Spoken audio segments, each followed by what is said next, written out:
And good morning. Welcome in to another installment of Your Life Matters with clinical social worker Dr. Beth Plachetka from Safe Harbor Counseling and Dr. Beth Speaks.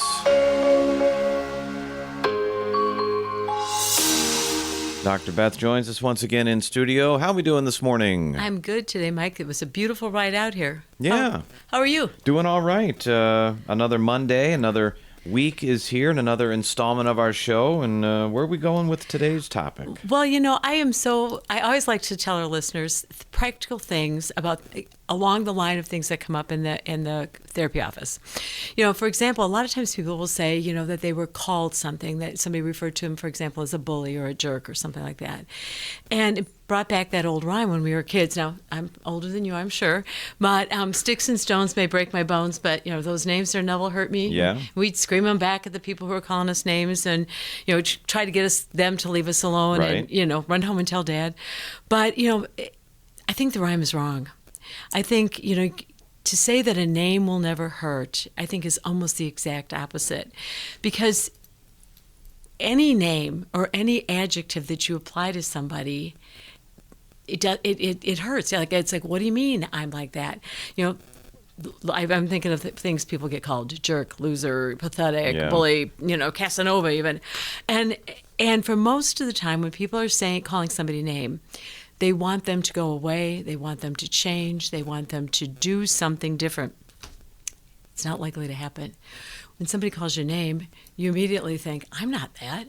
We become defensive. Yeah. And that's where things start happening in relationships. If somebody at home says, you're a slob, well, I'm not a slob. I may have left something there, but I'm not a slob. So they start denying things and they don't change. They become more entrenched in what they're doing. So it impacts jobs, marriages, friendships, self-esteem. And the exact opposite happens. If we want somebody to change, that requires confidence. And if you knock them down, there's no confidence there. You lose all that confidence, yeah. Exactly. So it must be, if we really want somebody to change, we have to honestly make it a behavior comment. When you leave your socks on the kitchen table, I can't eat there the next time. It bothers me. Right. It's specific. Could you please move your socks, for example? So there's 3 steps.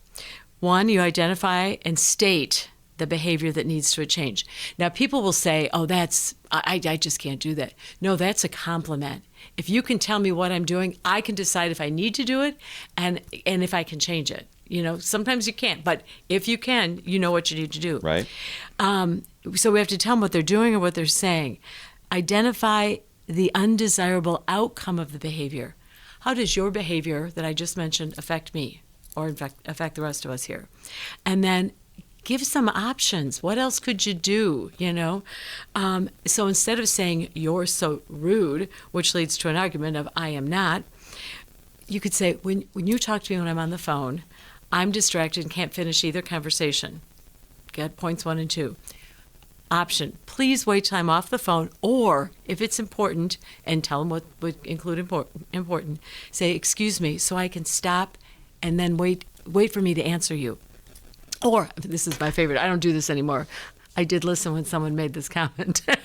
When you leave the gas tank empty. Oh, and I go in the morning and especially in the wintertime. Yes, and I don't know, and then I'm late for my appointment. So tell me, and I can adjust my schedule.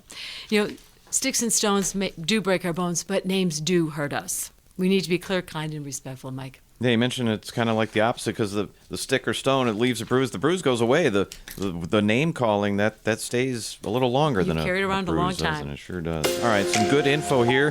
Check it out online. You can get resources on this topic. You can listen to this show or previous shows as well. Do it all at safeharboril.com. You can call 630-466-8657. Dr. Beth Plachetka and Safe Harbor Counseling with Facebook presences as well. We'll see you again at the same time next week.